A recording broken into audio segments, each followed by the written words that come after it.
Yusuf Hamka sambangi kantor Mahfud MD tagih utang pemerintah 800 miliar rupiah. Pengusaha Yusuf Hamka menyambangi kantor Mahfud MD di Kemenko Polhukam Jakarta usai isu utang 800 miliar rupiah mencuat. Sebelumnya diketahui Yusuf Hamka mengaku mengutangi pemerintah untuk pembangunan jalan tol senilai 800 miliar rupiah. Utang tersebut terjadi di tahun 1998 dan belum dibayar hingga saat ini. Yusuf Hamka pun menagih utang tersebut. Di tengah isu utang yang mencuat itu, Yusuf Hamka mendatangi kantor Kementerian Bidang Politik, Hukum dan Keamanan pada Selasa 13 Juni 2023.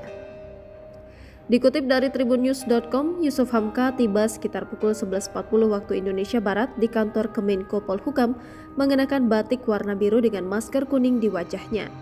Ia turun dari mobil dan langsung menyapa para wartawan yang menghampiri mobilnya, yaitu Alphard warna hitam dengan plat nomor F17 RIA. Yusuf tak menjelaskan maksud kehadirannya di kantor Kemenko Polhukam. Ia langsung masuk ke dalam sebuah ruangan. Saat ditanyai apakah kedatangan ini terkait permintaan bantuan teknis kepada Kemenko Polhukam atau bukan, Yusuf menjawab, "Tidak tahu." Lalu langsung masuk ke dalam ruangan. Menurut kabar yang diterima, Yusuf dijadwalkan akan bertemu dengan Sekretaris Kemenko Polhukam. Diberitakan sebelumnya, Menteri Koordinator Bidang Politik, Hukum dan Keamanan Mahfud MD mempersilahkan bos jalan tol Yusuf Hamka menagih utang pemerintah pada pihaknya langsung ke Kementerian Keuangan. Tadi saya cuma dipanggil oleh Bapak Menko Polhukam. Dan permasalahan yang paling jelas apa dan saya jelaskan itu saja. Jadi lebih lengkapnya nanti insya Allah saya akan dipanggil Pak Mahfud, apakah hari ini, apakah besok, nanti saya juga nggak tahu.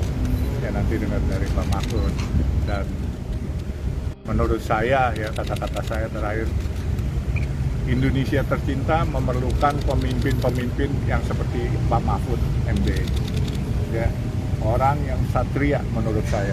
Bila negara salah, beliau berani mengatakan salah. Bila negara benar, beliau pun juga berani berswasta. Ya, buat saya, ya insya Allah semuanya selesai dengan baik. Saya rakyat biasa, saya rakyat kecil, dan saya cuma minta keadilan. Mudah-mudahan saya percaya negeri tercinta kita ini masih punya rasa keadilan buat warga negaranya. Kalau negara tidak bisa taat hukum, bagaimana dengan warga negaranya yang dipaksa untuk taat hukum? Itu aja, dan saya pikir Pak Jokowi orang baik, orang amanah, Pak Mahfud pun juga orang baik, orang amanah, dan kesatria. Bu Menteri juga orang baik, orang amanah. Kalau soal bawahannya Bu Menteri, ya walau-walau.